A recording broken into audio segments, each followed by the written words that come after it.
ሃይ እንዴት ናችሁ? ደህና ናችሁ ወይ? ከብዙ ቆይታ በኋላ እንግዲህ ወደ ዩቲዩብ ቻናል ተመልሻለሁ። ከዚህ በኋላ አስፈላጊ የሆኑ መረጃዎችን በዩቲዩብ ቻናሌ የምለቅላችሁ ይሆናል። በኦሃብ ኦፊሻል ዩቲዩብ ቻናል ማለት ነው። እንግዲህ ሰሞኑን የተለያየ ዜናዎችን በካናዳ በስራ እንወስዳችኋለን ወይም ደግሞ አስፈላጊው ዝግጅት ተጠናቋል የሚል የተለያዩ ትላልቅ ሚዲያዎች እየዘገቡት ነው የሚገኘው እና ብዙ ሰዎችም ይህንን ዜና እንግዲህ እየጠበቀው ነው ካናዳ ለመሄድ ብቁ የሆነውም ያልሆነውም ማለት ነው። ስለዚህ ጥንቃቄ ግን ማድረግ ያስፈልጋል አንደኛ። ሁለተኛ ደግሞ ነገሩ እንዴት እንደታየ ለእኔ ትንሽ ግልጽ አይደለም። ነገር ግን በዚህ ባህል ደግሞ ለአጭበርባሪዎችም የሚጋለጡ ብዙ ሰዎች ይኖራሉ። የዜናው ትክክለኛነትና እውነተኛነት መረጃውን ላሰራጨው ተቋም ወይም ሚዲያ እንተውና፣ ነገር ግን እኛ ምን ማድረግ አለብን? ኢሊጀብል ነን ወይ? ነገሮችን ከመጀመራችን በፊት ከኛ ምን ይጠበቃል የሚለው ልምድ መኖሩ ብቻ በቂ ነው ወይ? የዌልዲንግ ሙያ ቢኖረን ለምሳሌ በያጅ ብንሆን መበየድ መቻላችን በቂ ነው ወይ? ነርስ ብንሆን ነርስ መሆናችን ብቻ በቂ ነው ወይ? ዶክተር ብንሆን ዶክተር መሆናችን ብቻ በቂ ነው ወይ የሚለውን ነገር በደንብ ማየት መቻል አለብን። ብዙ ወደ ካናዳ የኢሚግሬሽን ፕሮሰስ ወይም ደግሞ የስራ መንገዶች አሉ። ግን እውነት ኢትዮጵያውያን ለዚህ ብቁ ናቸው ወይ የሚለውን ነገር ዊ ሃቭ ቱ በደንብ ማየት መቻል አለብን። ከቋንቋ ዝግጅት አንስቶ የፕሮሰሱ ምን ይመስላል የሚለው ነገር እንደ ቀላል አረብ ሀገር ላይ እንዳሉ ሚድል ኢስት ላይ ሰዎች በስራ እንደሚሄዱት እንደዛ ቀላል ነው። ኢቭን የሚድል ኢስት እንኳን የስኪልድ ወርከር ፕሮግራም ኢዚ አይደለም። ሶ እነኚህ በሙያ የሚካሄዱ ነገሮች ትንሽ ፕሮሰሳቸው ቀላልም አይደለም። ነገር ግን ላወቀው ሰው መንገዱ ለተረዳው ሰው እና በዛ ፕሮሰስ ለሚሄድ ሰው ግን የተወሰነ ሊቀል ይችላል፣ ትክክለኛ ኢንፎርሜሽን ካገኘ እና ከአጭበርባሪዎችም መጠበቅ ይችላል። እኔ በዚህ ቪዲዮ ላይ ሰዎች በስራ ወደ ካናዳ እንዴት ይሄዳሉ፣ መስፈርቱስ ምንድን ነው፣ ከኛ ምን ይጠበቃል፣ ምን ሚስቴኮችን ማቆም አለብን ወይስ ማድረግ የሌለብን ነገሮች ምንድን ናቸው የሚሉትን ነገር ላሳያችሁ ሞክራለሁ። እንግዲህ ለዚህ ዩቲዩብ ቻናል አዲስ ከሆናችሁ ባካችሁ ሰብስክራይብ አድርጉ፣ የኖቲፊኬሽን ቤሉን ኦን አድርጉት። እንዲሁም አሁን ሰዎች በጣም ሰፍ ብለው እየጠበቁ ነው ያሉት ካናዳ እንሄዳለን በስራ ብለው። ለነሱ ሰዎች ከፍተኛ ጥንቃቄ ማድረግ እንዲችሉ እና ምንም አይነት ነገር ውስጥ ከመግባታቸው በፊት ምንም አይነት ፕሮሰስ ከመጀመራቸው በፊት ባካችሁ ሼር አድርጓቸው ልል እወዳለሁ። ስለዚህ እንግዲህ ከኔ ጋር አብራችሁን ቆዩ። ዜናዎቹ የተወሰዱት ወይም ደግሞ እዚህ ላይ ያለው ኢንፎርሜሽን የተወሰደው ከገቨርንመንት ሳይት ላይ ነው። ከአይአርሲሲ ፖርታል ላይ የካናዳ ገቨርንመንት ፖስት ከሚያደርገው ኢንፎርሜሽን ከኢሚግሬሽን ጋር ተያይዞ መረጃዎችም ከሚለጥፍበት ሳይት፣ የተለያዩ ብሎጎች ሰዎች የጻፏቸው እንዲሁም ደግሞ ዩቲዩብ ላይ ካሉ ቪዲዮዎች ከነሱ ተጣርቶ ነው ለእናንተ የመጣላችሁ። ስለዚህ እንደምትወዱት ተስፋ አደርጋለሁ። ጥያቄ አስተያየት ካላችሁ አስተያየት መስጫው ላይ አስቀምጡልኝ። አሁን አንድ ላይ ወደ ፕሬዘንቴሽኑ እንሂድ። በዚህ ፕሬዘንቴሽን ላይ የምናየው የመጀመሪያው የካናዳ ሜይን የሆነ ኢሚግሬሽን ፕሮግራም አላቸው። እነዛ ሜይን የሆነ ኢሚግሬሽን ፕሮግራሞች ምን ይመስላሉ የሚሉትን ነገር በደንብ የምናይ ይሆናል። የመጀመሪያው እሱ ነው። ሁለተኛው ላይ ደግሞ ኤክስፕሬስ ኢንትሪ which is the fastest የሚባለው ወይም ደግሞ ፈጣኑ የሚባለው ወደ ካናዳ ፒአር ወይም ደግሞ ፐርማነንት ሬዚደንስ የምናገኝበት፣ በተለይ ደግሞ አሁን በአዲሱ 2026 ላይ አዲስ የሆኑ የስራ ዘርፎችም ተካተዋል። እነሱ ምን ይመስላል የሚለውን ነገር እናያለን። ሌላ ኢንትሪ ኤክስፕሬስ ወይም ደግሞ ኤክስፕሬስ ኢንትሪ የሚባለው ስቴፕ ባይ ስቴፕ ፕሮሰሱ ምንድን ነው ወይም ደግሞ ደረጃ በደረጃ እኛ ምን ማድረግ አለብን። ሌላ ኮመን ሚስቴኮች ምንድን ናቸው ሰዎች የሚሰሯቸው በዚህ አፕሊኬሽን ፕሮሰስ ውስጥ የሚለው ደግሞ አንደኛ ትልቁና ቤዚኩ ነገር ነው። ከስተታችን መማር መቻል አለብን። ደጋግመን ስተት መስራት የለብንም። እሱንም ደግሞ የማሳያችሁ ይሆናል። በመጨረሻ ደግሞ መዝጊያ ይኖረኛል ማለት ነው። እንግዲህ በካናዳ የኢሚግሬሽን ወይም ደግሞ እነዚህ ከኢትዮጵያ ወይም ከሌላ ቦታ የትም ሀገር ሆኖ በመሄድ ፕሮሰስ ውስጥ በተለይ ደግሞ በስራ ሲሆን የተለያየ ፕሮግራሞች አሉ። የመጀመሪያው የምናየው የፕሮቪንሻል ኖሚኒ ፕሮግራም ነው። እያንዳንዱን ፕሮቪንስ ወይም ደግሞ እዚህ ጋር ሜንሽን ያደረኩላችሁ እንደምሳሌ የሌበር እጥረት አለባቸው ወይም ደግሞ የሰራተኛ እጥረት አለባቸው። ከሱ ጋር ተያይዞ ሰራተኞችን ከዚህ ከኢትዮጵያም ይሁን ወይም ደግሞ ከሌሎች ቦታዎች ላይ ይወስዳሉ። ነገር ግን በዚህ ኖሚኔሽን ፕሮግራም ውስጥ እነሱ እንደ መስፈርት የሚያቀርቡት ነገር አለ። እውነት ኢትዮጵያውያን ኤሊጀብል ናቸው ወይ ለሚለው አዎ ኤሊጀብል ናቸው። ነገር ግን ብዙ ሰዎች ኤሊጀብል ክራይቴሪያውን ለማሟላት ምንድነው በጣም ሄስቴት ያደርጋሉ፣ ወይም ደግሞ መፈተን ያለብን ነገር ካለ አይፈተኑም፣ ወይ ደግሞ ማድረግ ያለብን የሙያ ብቃት ክሬዴንሻሎች ምናሞችን ማሰራት ካለብን ብዙ ሰው ያሰራም። ዝም ብሎ ከመሬት ተነስቶ ነው ብዙ ሰው መሄድ የሚፈልገው። ስለዚህ ያ ነገር እንዳይሆን የፕሮቪንሻል ኖሚኒ ፕሮግራሞቹ ምንድናቸው የሚለውን ነገር እንይ እና እንዲሁም ደግሞ ፕሮቪንሶቹም ደግሞ ምንድናቸው የሚለውን ነገር እዚህ ጋር አስቀምጬላችኋለሁ። የመጀመሪያው ኦንታሪዮን ማየት እንችላለን፣ ብሪቲሽ ኮሎምቢያን፣ አልበርታ፣ ሳስካችዋን፣ ማኒቶባ። እነዚህ እንደ ምሳሌ ያስቀመጥኩላችሁ እኛ ወደ ካናዳ በኖሚኒ ፕሮግራም ወይም ደግሞ ፕሮቪንሱ መርጦን መስፈርቱ የምናሟላ ከሆነ ቀጥታ ፒአር የምናገኝበትና ተሰማራንበት ሙያ ወይ ደግሞ አፕላይ ባደረግነው የሙያ ዘርፍ ላይ ገብተን የምንሰራበት ነው። ነገር ግን እዚህ ውስጥ ምን ማወቅ አለብን መሰላችሁ? ለምሳሌ አንድ የጤና ባለሙያ ዶክተር ቢሆንና በዚህ ኖሚኔሽን ፕሮግራም ወይም አሁን እንደ ሳስካችዋን እንደ ምሳሌ ብወስድ ሳስካችዋን የራሱ የኖሚኒ ፕሮግራም አለው፣ ኖሚኔሽን ፕሮግራም አላቸው። አንድ ዶክተር ሄዶ ከኢትዮጵያ እዛ ሄዶ ለመስራት ሲፈልግ የመጀመሪያው የእንግሊዝኛ ፕሮፊሸንሲ ኤግዛም አይኤልቲኤስ ጀነራል መውሰድ አለበት። ለሱም የራሱ ከቶፍ አለው፣ ማምጣት ያለበት ነጥብ አለ። አይኤልቲኤስ ስንወስድ ሚኒመም ኦቨርኦል ባንድ ስኮራችን ሚኒመም ነው 6.5 መሆን አለበት። እንደ ዶክተር ስንሆን ግን የራሱ መስፈርት አለው። ለምሳሌ እነሱ ሲዋን ይሆናል የሚፈልጉት። በእነሱ የኖሚኔሽን ፕሮግራም ላይ ገብተን ማየት መቻል አለብን፣ ሙሉ መረጃ ማለት ነው። እንደገና በተጨማሪም ደግሞ የዩኤስኤምኤል ኤግዛም መውሰድ አለበት። ስለዚህ ዝም ብሎ ከመሬት ተነሱ የጤና ባለሙያ ወደ ካናዳ መሄድ አይችልም እነዚህን ፈተናዎች ካልተፈተነ። ነርስ ስንሆን የኔክሌክስ ፈተና መውሰድ ይኖርብናል። እነዚህን ሁለት ፈተናዎች ዶክተርም ነርስም ብንሆን የምንወስደው ኬንያ ሄደን ነው። ብዙ ሺህ ዶላሮች እናወጣለን። ጥሩ ዝግጅት ማድረግ ያስፈልጋል። አንድ እሱ ነው። ሁለተኛ ደግሞ ብሪቲሽ ካውንስል ኢትዮጵያ ላይ ከሆንን የአይኤልቲኤስ አካዳሚክ ሳይሆን ለስራ ነው የምንሄደው። ጀነራል መውሰድ መቻል አለብን። እሱን የምንወስደው በዚህ ኢትዮጵያ የሚገኘው ቀበና ያለው እንግሊዝ ኤምባሲ ጎን ያለው ብሪቲሽ ካውንስል ውስጥ ነው። ስለዚህ እነዚህ ሚኒመም ሪኳየርመንት ነው እየነገርኳችሁ ያለው። ስለዚህ ሰዎች ጤና ባለሙያ የሚሆን ወይም ደግሞ ሌሎች የሙያ ዘርፎች ካላቸውና ወደ ካናዳ እንሄዳለን ብለው የሚያስቡ ከሆነ እነዚህ መስፈርቶች ግዴታ ማሟላት ይኖርባቸዋል ማለት ነው። ሌላ በጣም ፋስት የሆነውና እንዲሁም ደግሞ ፕሮሰሱ ከ6 እስከ 8 ወር የሚያልቀውና ዛሬ በደንብ የማስረዳችሁ ኤክስፕረስ ኢንትሪ ፕሮግራም የሚባለው ነው። ኤክስፕረስ ኢንትሪ በጣም ፈጣኑ ፋስት የሚባለው ነው። እሱም ቀጥታ ፒአራችንን አግኝተን የምንሄድበት ነው። እሱም መስፈርት አለው ወገኖች። ኦፍኮርስ የስኪልድ ወርከር ፕሮግራም ነው፣ በሙያ ለሰለጠኑ ሰዎች የተዘጋጀ ነው። ነገር ግን ማንም ሰው ከመሬት ተነስቶ በሚያየው ማስታወቂያ መሄድ አይችልም። መስፈርቱ ማሟላት አለብን። በሶስተኛ ደረጃ የምናየው ደግሞ ያው ስተዲ ፐርሚት ነው። አሁን ላይ እሱ ሜን ቶፒኩ ስላልሆነ የዚህም ፕሬዘንቴሽኑ ሀሳብ አይደለምና እኔ ላስረዳችሁ የምፈልገው ስለ ስራ ነውና ስራ ስለሆነ አሁን ላይ በጣም ማስታወቂያ እየበዛ ያለው ስተዲ ፐርሚትም ሌላ ሁለተኛው ነው። በባችለርም ይሁን በማስተርስም በፒኤችዲም በፖስትዶክ ፕሮግራም ወይም ደግሞ በሃይ ስኩል በሰልፍ ፈንድድ በፓርሻሊ እና በፉሊ ፈንድድ ፕሮግራሞች ካናዳ ላይ ይወጣሉ። ይሄንንም ኦፕሽን መጠቀም እንችላለን። አራተኛ ላይ የምናየው ደግሞ ወርክ ፐርሚት ፓዝዌይ የሚባለው ይሄ ትንሽ ከበድ ይላል። ለምን መሰላችሁ? አንደኛ ከኢትዮጵያ ሆናችሁ ነው ይሄንን ስራ አፕላይ የምታደርጉት። ኢምፕሎየር ማግኘት መቻል አለባችሁ። ስራ የሚሰጣችሁ ተቋም ያስፈልጋል። ወርክ ፐርሚት ያስፈልጋችኋል። ያንን ለማግኘት ደግሞ በሁለተኛ ደረጃ ላይ ያስቀመጥኩት ኤልኤምኤ የሚባል አለ፣ ሌበር ማርኬት ኢምፓክት አሰስመንት የሚባል። ይሄ ማለት እናንተን የሚቀጥራችሁ ድርጅት እናንተ እዛ ሄዳችሁ ልትሰሩበት ባላችሁት ሙያ ላይ እጥረት አለብኝ ሲል ገቨርንመንቱን ማሳመን መቻል አለበት። ያ ከሆነ ብቻ ነው በወርክ ፐርሚት ቪዛ ሄዳችሁ ካናዳ ላይ መስራት የምትችሉት። አለዛ ወገኖች አትችሉ። በዚህም ፕሮሰስ ውስጥ ደግሞ ኦፕን የሚባል አለ፣ ክሎዝድ ወርክ ፐርሚት የሚባል አለ። ያው እኔ ፕሬዘንቴሽኑን አላሰፋውም፣ ግን ኢምፕሎየራችሁ ይሄን ነገር ማድረግ መቻል አለበት። ኢትስ ኖት ኢዚ ወገኖች፣ ከፍተኛ ጥንቃቄ ማድረግ አለበት። ሌላ በአምስተኛ ላይ የምናየው ደግሞ ፋሚሊ ስፖንሰርሺፕ ፕሮግራም ነው። አንድ ሰው ካናዳ ለስራ የሚሄድ ለትምህርት የሚሄድ በተለይ ደግሞ ፒኤችዲ ፕሮግራሞች ፋሚሊ ሪዩኒየን መጠየቅ ይችላሉ። ሚስቶቻቸውን፣ ባሎቻቸውን፣ ልጆቻቸውን ማምጣት ይችላሉ።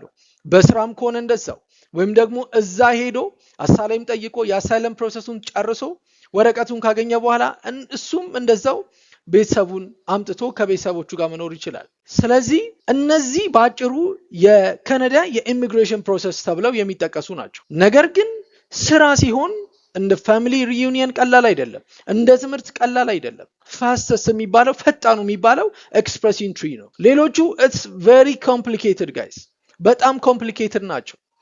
እኛ እንደምናወራው እንዲሁም ደግሞ ሶሻል ሚዲያ ላይ በአንድ ደቂቃ ቪዲዮ ቲክቶክ ላይ በሚሰራጭ መረጃ ነገሮቹ በአንድ ጀንበር የሚሆኑ ነገሮች አይደሉም። ማስታወቂያዎቹን ማንም ሰው ቢሰራው ትላልቅ ኢንፍሉዌንሻል የሚባሉ ሰዎች፣ ሚዲያ ላይ ያሉ ሰዎች፣ አርቲስቶች፣ ዶክተሮች፣ ኢቭን የመንግስት ኃላፊዎች እንኳን ቢሰሩት ይሄ ነገር እንደምናስበው ኢዚ አይደለም።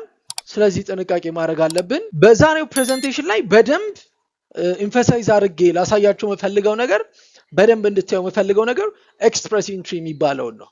እንግዲህ ስኪልድ ወርከር ፕሮግራም ወይም ደግሞ ሰዎችን በፖይንት ቤዝድ ሲስተም ኢሊጂብል ከሆኑ ካናዳ ላይ ፐርማነንት ሬዚደንሳቸውን አግኝተው መጥተው የሚሰሩበት መንገድ አንዱ ቀላሉ እንዲሁም ደግሞ ፈጣን የሚባለው ይሄ ነው። ስለዚህ ከሆነ የምናወራው መስፈርቱን ሰዎች ካላማሉ በቀር ወዴትም መሄድ አይቻልም።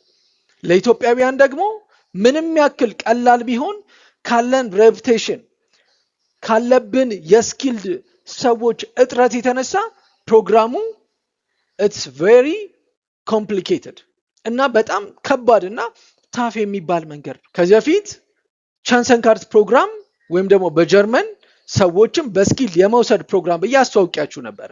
በዚህ ፕሮግራም ላይ ሰዎች ፖይንታቸውን ካልኩሌት ያደርጋሉ። የቋንቋ ሪኳየርመንት አለው። የቋንቋ፣ የስራ ልምድ፣ የትምህርት ዝግጅት ብዙ የሚጠይቁ ነገር ነበር። ይሄኛውም ተመሳሳይ ነው እና ፖይንት ቤዝድ ሲስተም ነው። ስለዚህ ፖይንት ቤዝድ ሲስተማችንን ዌብሳይት ላይ ገብተን ካልኩሌት ካደረግን በኋላ ዴን በሚመጣልን ደግሞ ፎርሞች እንመጣበታለን። ያንን ደግሞ በመሙላት ሰሚት እናደርጋለን። ኢሊጂብል ከሆንን እነሱ ቀጥታ ወደ አፕሊኬሽን ፕሮሰስ ያስገቡናል። ካልሆነ ደግሞ ኦኬ አይደለም በቃ ማቆም አለብህ ይሉናል ማለት ነው። ስለዚህ ኦንላይን ሲስተም ነው። ኤኒዋን ከየትም ቦታ ሆኖ ፎርሙን ሞልቶ ፖይንቱን የሚጠበቅበትን ካመጣ ከ1200 ነጥብ አትሊስት 600 እና ከዛ በላይ ይጠበቃል። እነዛን ነገሮች ካመጣ ካናዳ ሄዶ መስራት ይችላል። እነዛን ፖይንቶች ለማምጣት ግን ምንም ሪኳየር ይደረጋል። አሁን የምናየው በኤክስፕረስ ኢንትሪ ፕሮግራም ውስጥ 3 ነገሮች አሉ። የመጀመሪያው FSWP የሚባለው ፌደራል ስኪል ወርከር ፕሮግራም የሚባለው ማንኛውም ፎሪነር ከውጪ መጥቶ የሚሰራበት ፕሮግራም ማለት ነው፣ እንደኔ እና ይሄን ቪዲዮ እንደምታዩ ሰዎች። ሁለተኛው ደግሞ ፌደራል ስኪልድ ትሬድስ ፕሮግራም የሚባለው ወይም ደግሞ FSTP የሚባለው ፎር ስኪልድ ትሬድስ ወርከር ማለት ነው። በመጨረሻ የምናየው ካናዲያን ኤክስፒሪየንስ ክላስ የሚባለው ወይም ደግሞ CEC የሚባለው ፎር ካንዲዴት ዊዝ ካናዲያን ወርክ ኤክስፒሪየንስ ላይ ደግሞ ያሉት ማለት ነው። ይሄ በኤክስፕረስ ኢንትሪ ውስጥ ያሉ ካቴጎሪዎች ናቸው። ሶ ኤክስፕረስ ኢንትሪ ዴፊኒሽኑን ካየን ስኪልድ ለሆኑ ሰዎች ኦንላይን ላይ ባለ ኢቫሉዌሽን ፖይንት ቤዝድ ሲስተም የሚሰራ ፕሮግራም መሆኑን ካየን ደግሞ እንዴት ነው ስቴፕ ባይ ስቴፕ ፕሮሰስ የሚለውን ነገር ማየት መቻል አለብን። የመጀመሪያው እንግዲህ ኢሊጂቢሊቲ ቼክ ነው። አማይ ኢሊጂብል ማለት መቻል አለብን። ኢሊጂቢሊቲው ምን ላይ ነው ቤዝድ የሚያደርገው ወይም ደግሞ መስፈርቱ ምን ላይ ነው? የመጀመሪያው ኤጅ ነው፣ እድሜ ነው። የ60 ዓመት ሰው ለዚህ ፕሮግራም ኢሊጂብል አይሆንም፣ ወይም ደግሞ ፖይንቱ በጣም ያነሰና የወረደ ነው የሚሆነው። ሁለተኛ የኛ የትምህርት ዝግጅት ኤዱኬሽናል ባክግራውንድ፣ ይሄም ሌላው ፎከስ የምናደርግበት ነው። እነሱ ስኪልድ ፕሮግራምን ሲፈልጉ ወይም ደግሞ ስኪልድ የሆኑ ሰዎች ማምጣት ሲፈልጉ እንደ ቦትልኔክ ወይም ደግሞ እጥረት አለብን ብለው የሚያስቡት አለ። የጤና፣ የሳይንስ፣ የቴክኖሎጂ፣ የኢንጂነሪንግ፣ የሶሻል ስተዲስ እነዚህ ፕሮግራሞች ተዘርዝረዋል። በአዲሱ በ2026 ደግሞ የሚሊተሪ ፕሮግራም ተጨምሯል። ወታደሮችንም ማምጣት ይፈልጋሉ። የትምህርት ዝግጅቱ ይሄን ይመስላል። ሁለተኛ ደግሞ ወርክ ኤክስፒሪየንስ፣ አማይ ኢሊጂብል ለዚህ ፕሮግራም ማለት ነው። የስራ ልምዴ በቂ ነው የሚለውን ነገር ፎርሙን ስንሞላ አስገብተን ቼክ እናደርጋለን። ላንጉዌጅ ፕሮፊሸንሲ፣ ብዙዎቻችን የምንፈራው ለመፈተን የማንደፍረው ይሄ እንደ ግዴታ ነው። ፈረንሳይኛ የምንችል ከሆነ በጣም ትልቅ አድቫንቴጅ አለን። ፈረንሳይኛ ካልቻልን ግን ኢትስ ኦኬ፣ ምንም ችግር የለውም። በእንግሊዝኛ ፕሮፊሸንሲ IELTS ጀነራል ብሪቲሽ ካውንስል ሄደን በመውሰድ አፕላይ ማድረግ እንችላለን። አሁን ባንወስድም ምንም ችግር የለውም። የምናመጣው ነጥብ ኤክስፔክት የምናደርገውን ፖይንት በማስገባት ፖይንቱን ካልኩሌት ማድረግ ይቻላል። ነገር ግን የሚጠበቀውን ሚኒመም ሪኳየርመንት ማሟላት ግዴታችን። አዳፕታቢሊቲ ፋክተር የሚሉት አለ። ያው እሱ ብዙ አይደለም፣ ፎርሙን ስትሞሉ ታዩታላችሁ። እነዚህ ግን ግዴታ ናቸው። ለቋንቋ ጊዜ ወስደን ዝግጅት አድርገን መፈተን መቻል አለብን። ካልሆነ እኛ ቢሮ ላይ የሚሰጣል የአይኤልቲኤስ ፕሪፓሬሽን ኮርሶች፣ እዚህ መታችሁ መማር ይችላል። ስለዚህ መጀመሪያ ኤሊጂቢሊቲ ቼክ ማድረግ አለብን። እንዴት እናደርጋለን እስጢፋኖስ? ኢትስ ኢዚ። ከከበዳችሁ ከታች አስቀምጡልኝ። አስተያየት መስጫው ላይ ያላችሁን ጥያቄ በቀጣይ ቪዲዮ መጣላችኋል። ሁለተኛው ምንድነው? ላንጉዌጅ ፕሮፊሸንሲ ቴስት ወይም ደግሞ የቋንቋ ብቃት ፈተናዎችን መፈተን መቻል አለብን። እንደ አይኤልቲኤስ፣ እንደ ሲኤልፒአይፒ የሚባለው፣ እንደ ቲኢኤፍ ፍሬንች ማለት ነው። ግዴታ አይደለም ፍሬንች፣ ግን የምትሄዱበት ሪጅን የምትመርጡት ሪጅን፣ ምክንያቱም ካናዳ የፍሬንች ሪጅን አለው፣ የእንግሊሽ ሪጅን አለው። ስለዚህ የምትሄዱበት ሪጅን የመረጣችሁት ሪጅን ፍሬንች ከሆነ ግዴታችሁ ነው። ካልሆነ ግን ኢትስ ኦኬ። ግን ቢኖራችሁ የሲአርኤስ ስኮራችሁን ይጨምርላችኋል። ምክንያቱም የምትመረጡት በዛ ስለሆነ። ቶታል ማክሲመሙ የሲአርኤስ ስኮር 1200 ፖይንት ነው። ነገር ግን ከዛ ውስጥ ኤክስፔክት የሚደረገው አትሊስት ግማሽና ከግማሽ በላይ መሆን መቻል አለበት። ሶ ሲአርኤስ ስኮር ምንድን ነው የሚለውን ነገር እንየው። which is the comprehensive ranking system ይባላል። ይሄ ምን ላይ ነው ቤዝድ የሚያደርገው? ሲመርጡን ከፍተኛ ነጥቦችን ለማግኘት እና ኤሊጂብል ለመሆን ወደሚቀጥለው ስቴፕ ለመሄድ ፐርማነንት ሬዚደንሳችንን አፕላይ ለማድረግ ምንድነው ዲፔንድ የሚያደርገው? የመጀመሪያው ኤጅ ነው። ያው ሞር ያንገር በሆንን ቁጥር የሚፈለገው እሱ ስለሆነ ፖይንታችን ይጨምራል። የትምህርት ዝግጅታችን በተለይ እነሱ እንደ ቦትልኔክ ያለባቸውን ትምህርት ዝግጅት ካስገባችሁ፣ ለምሳሌ የጤና ዲፓርትመንት፣ የአይቲ ዲፓርትመንቶች ከገቡ ኦፍ ኮርስ ፖይንታችሁ ይጨምራል ሲአርኤስ ስኮራችሁ። በሶስተኛ ላንጉዌጅ ፕሮፊሸንሲ ምንም ማመቻቸት የማይኖረው ማንዳቶሪ የሆነ ዶክመንት ነው። እባካችሁ ፎከስ አድርጋችሁ ዝግጅት አድርጋችሁ ይሄንን የቋንቋ ዝግጅት ወስዳችሁ መፈተን መቻል አለባችሁ። ሌላው ወርክ ኤክስፒሪየንስ ግዴታ ናቸው እነዚህ። ጆብ ኦፈር፣ ሌላ ፕሮቪንሺያል ኖሚኔሽን። በተለይ ፕሮቪንሺያል ኖሚኔሽን በጣም ነው የእናንተን የሲአርኤስ ስኮራችሁን የሚጨምረው። ቅድም ለማውራት ሞክሬ ነበር መግቢያ ላይ። የፕሮቪንሺያል ኖሚኒ ፕሮግራም ለብቻው እንደ አንድ ፕሮግራም ይሰጣል። ሁለተኛ ደግሞ በዚህ በኤክስፕረስ ኢንትሪ ውስጥ ደግሞ አካተውታል። ያ መኖሩ ለእናንተ ፖይንታችሁን ይጨምርላችኋል። ብታገኙ መልካም ነው እና ማግኘቱም ደግሞ ይመከራል። ስለዚህ እነዚህ 5-6 ነጥቦች የሲአርኤስ ስኮራችንን ይጨምሩልናል። እነዚህ ላይ በጣም ትኩረት አድርገን መስራት አለብን። ሶስተኛው የኤዱኬሽናል ክሬዴንሻል አሰስመንት የሚባለው ነው። ይህንን ማድረግ ካልቻልን መሄድ አንችልም ወገኖች። የሚባልም ዝም ብሎ ከዩኒቨርሲቲ ዲግሪያችን ብቻ ስለገባ የሚሆን ነገር አይደለም። ምን አሉ? የዌስ አለ፣ የአይኪዩኤስ አለ፣ የሲኤስ አለ፣ የአይሲኢኤስ ይባላል። እኔ የምጠቀመው ወይም ደግሞ ከዚህ በፊት የተጠቀምኩት የዌስን ነው። ብዙ ሰው ዩኤስ ካናዳ ለትምህርት ማፕላይ ሲያደርግ ኢቫሉዌሽን ይጠየቃል የትምህርቱን። ዌስ ማሰራት ግዴታ ነው። ያለዛ ምኞት ነው የሚሆነው፣ ያለዛ ተስፋ ብቻ ነው የሚሆነው። እነዚህን ሁሉ እጃችን ላይ ከያዝን በኋላ በቂ ዝግጅት አድርገን አይኤልቲኤስ ከወሰድን በኋላ ዌሳችንን ካሰራን በኋላ ሌሎች የስራ ልምዶችን ከያዝን በኋላ ወደ ምን እንሄዳለን? ኤክስፕረስ ኢንትሪ ፕሮፋይል ክሬት እናደርጋለን። ያንን ኤክስፕረስ ኢንትሪ ክሬት ካደረግን በኋላ ምርጫው ይካሄዳል። የሚጠበቅብንን ነጥብ ካመጣን በኋላ እነሱ የሚፈልጉትን ውጤት ከቶፉ ላይ ከደረሰን በኋላ መጀመሪያ ግን ቅድም የነገርኳችሁን ዶክመንቶች በበቂ ሁኔታ ማዘጋጀት መቻል አለብን። በበቂ ሁኔታ ስተዲ ፕላን አውጥተን የእንግሊዝኛ ላንጉዌጅ ፈተናዎችን ኮርሶችን ወስደን መፈተን መቻል አለብን። እኛ ጋር መውሰድ ትችላላችሁ። ካልሆነም ደግሞ በጣም ብዙ ሪሶርሶች አሉ ዩቲዩብ ላይ፣ ጉግል ላይ፣ እነዛ ላይ ማየት ትችላላችሁ። ቴሌግራም ቻናላችን ላይ እናስቀምጥላችኋለን። እነዚህ በሌሉበት ሁኔታ ግን ለፐርማነንት ሬዚደንስ ኢንቫይት አትደረጉ። ወይም ደግሞ በተለያዩ የሶሻል ሚዲያ ፕላትፎርሞች ላይ የምሬን ነው ምላችሁ እውቅ በሆኑ ሰዎች ማስታወቂያው ቢነገር እነዚህ ካልተሟሉ you are not eligible ያለነው ሰርድ ወርልድ ካንትሪ ውስጥ ነው። ሌሎች ብዙ አገሮች አሉ ኢሊጂብል የሆኑ እንደ ህንድ፣ እንደ ፓኪስታን፣ እንደ ኢንዶኔዥያ ያሉ በጣም በዚህ ፕሮግራም ሙቭ የሚያደርጉ ኤዥያ ላይ በጣም ብዙ አሉ። ኢቭን ዌስተርን ላይ ካንትሪ ላይ ያሉ ለምን ጊዜ ወስደው በደንብ ዝግጅት ያደርጋሉ። እኛም በቂ ዝግጅት ነው ማድረግ ያለብን። መንግስት ይህንን ነገር ማለፍ አይችልም። ኢትስ አ መስት ግዴታ ነው። ለምሳሌ የጀርመን መንግስት ከኬንያ ጋር በ400 ሺህ ነው 200 ሺህ ሰራተኞችን ቢቢሲ ላይ ዜናው ተዘግቦ ነበረ መውሰድ ፈለገ። በጆንሰን ካርድ ፕሮግራም ማለት ነው። እንደ ገቨርንመንት ተዋዋሉ።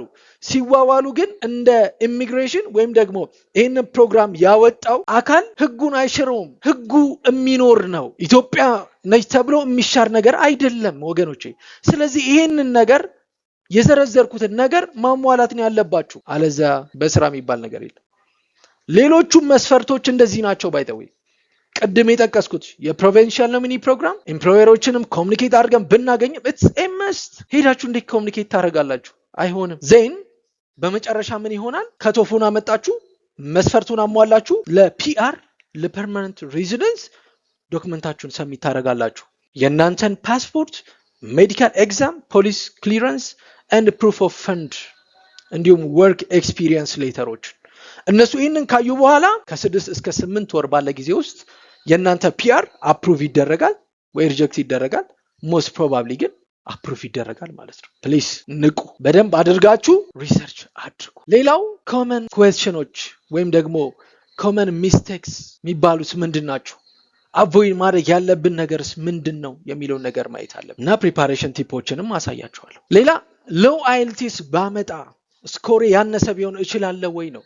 ሎው አይኤልቲኤስ ካመጣችሁ አይቻልም። ስለዚህ በቂ ዝግጅት ማድረግ ያስፈልጋል። በራሳችሁ የምትዘጋጁ ከሆነ መዘጋጀት፣ ካልሆነ እገዛ የሚያስፈልጋችሁ ከሆነ ያንን እገዛ የሚሰጥበት ቦታ ላይ በመሄድ ዝግጅት አድርጎ መፈተን ነው። ሌላው ኢንኮሬክት ኖ ኮድ ወይም ደግሞ ሴሌክሽን ናቸው። ሁሉም ኖኮች የራሳቸው ኮድ አለ። ስለዚህ እነዛን ኮዶች ማስገባት በትክክለኛው አለብን። ያ ካልሆነ which is mistake ነው የሚሆነው፣ ወደ ፒአር አፕሊኬሽን አንገባም ወይም ደግሞ አንመረጥም ማለት ነው። ሌላ ኢንኮምፕሊት እና ኢንኮሬክት የሆኑ ዶክመንቶችን ሰሚት ማድረግ የብዙ ኢትዮጵያውያን ችግር። በትምህርትም አፕላይ አድርጉ፣ በሌሎች ፕሮግራሞችም አፕላይ አድርጉ። አፕላይ ለማድረግ ሰው ይፈጥናል እንጂ ቁጭ ብሎ ማየት፣ ማንበብ፣ ማጥናት ላይ የተወሰነ ሰው ነው ሪሰርች የሚያደርገው። ለዚህ ነው 2 ሚሊዮን 3 ሚሊዮን 100 ሺህ 600 ሺህ ተበላን እያለ ሰው ኮምፕሌን የሚያደርገው። ፕሊዝ ጊዜ ውሰዱና ሙሉ የሆነ እና ትክክለኛ ዶክመንቶችን ሰሚት አድርጉ። ሌላው ፌክ የሆነና ኤግዛጀሬትድ የሆነ ወርክ ኤክስፒሪየንስ ማስቀመጥ። እባካችሁ ትክክለኛ ዶክመንት ፕሮቫይድ አድርጉ። ያልሰራችሁትን ሰራን። ያው በዚህ ብዙ ሰው ይታወቃል። ኤምባሲ ላይም ብዙ ፍራውዶች ይሰራሉ። እናጭበረብራለን እና ፌክ እና ትክክለኛ ያልሆነ ኤግዛጀሬትድ ያልሆነ ነገር አናስገባ። ሌላው ሁልጊዜ በምንም አፕሊኬሽን ውስጥ የራሱ ዴድላይን አለው፣ የጊዜ ገደብ አለው። ስለዚህ አፕሊኬሽኖችን ሰሚት ስናደርግ ዴድላይኖችን ሚስ ማድረግ የለብንም። በተጠየቅንበት ጊዜ ዶክመንት ፕሮቫይድ ማድረግ አለብን። የተጠየቀውን ዶክመንት አዘጋጅተን ለጠያቂው አካል ዴሊቨር ማድረግ አለብን። ዴድላይን ስትሪክት ነው ብዙ ጊዜ። ለዛ የኢሜል ፎሎ አፕ ያስፈልገናል። እንደ ኮንክሉዥን ወይም ደግሞ እንደ መዝጊያ ማቀርብላችሁ ነገር ምንድን ነው? የካናዳ ኢሚግሬሽን ፕሮሰስ ኮምፕሊኬትድ አይደለም። በጣም ትራንስፓረንት ነው፣ ፌር ነው፣ ዌል ኦርጋናይዝድ ነው። ሲስተሙ ማንንም ከማንም አያዳላም፣ ለሁሉም ዜጋ ክፍት ነው። ሊንኩን ቴሌግራም ላይ ወይ ዲስክሪፕሽን ላይ አስቀምጥላችኋለሁ። ለእኔ አያዳላም፣ ወይም ደግሞ ለሆነ ሰው ባለስልጣን አያዳላም፣ ወይ ደግሞ ለሆነ ትልቅ ፕሮፋይል ላለው ሰው አያዳላም። ሁሉንም በአንድ አይን ነው የሚያየው ሲስተሙ። የተለየ ፌቨር የሚሰራው ነገር የለም። ስለዚህ የተለየ የሚደረግ ነገር ስለሌለ ጊዜን ነው የሚያስፈልገው፣ በቂ ዝግጅት ነው የሚያስፈልገው። ለሱ ደግሞ በቂ ዝግጅት አድርጎ ሰሚት ማድረግ ነው። ያን ካደረግን የካናዳ ሲስተም ለቤተሰብም ይመቻል፣ ለትምህርትም ይመቻል፣ ለመኖርም ይመቻል። የታወቀ ነው እሱ። ስለዚህ የምንፈልገውን ህልም ሄደን እንሰራለን፣ እንማራለን ብለን ላቀድነው ነገር ማሳካት እንችላለን ማለት ነው። ስለዚህ ኤክስፕረስ ኢንትሪ ይሄንን ይመስላል። ባጭሩ ነው። ማብራራት ያለብኝ ነገር ካለ ከታች ዲስክሪፕሽን ላይ አስቀምጡልኝ። ጥያቄ ካላችሁ አብራራላችኋለሁ። ይሄን ቪዲዮ ለብዙዎች መዳረስ እንዲችል እባካችሁ ሼር አድርጉት፣ ሁሉም አስፈላጊውን ጥንቃቄ ማድረግ እንዲችል። በተጨማሪም ደግሞ ለዚህ ዩቲዩብ ቻናል አዲስ ከሆናችሁ ሰብስክራይብ አድርጉ፣ ሰፖርት አድርጉን፣ የኖቲፊኬሽን ቤሏን ኦን አድርጓት። ወዳችኋለሁ። መልካም ድል ለሁላችሁ። በቂ ዝግጅት ማድረግ የምትፈልጉ ከሆነ ከቋንቋ ዝግጅት ጋር መታችሁ በእኛ ቢሮ ላይ ማግኘት ትችላላችሁ። አድራሻችን ደንበል አደባባይ አበሩስ ጀርባ ቲጂ ቢልዲንግ 10ኛ ፎቅ እንገኛለን። ለሁላችሁም መልካም እድል ተመኘሁኝ። ባባይ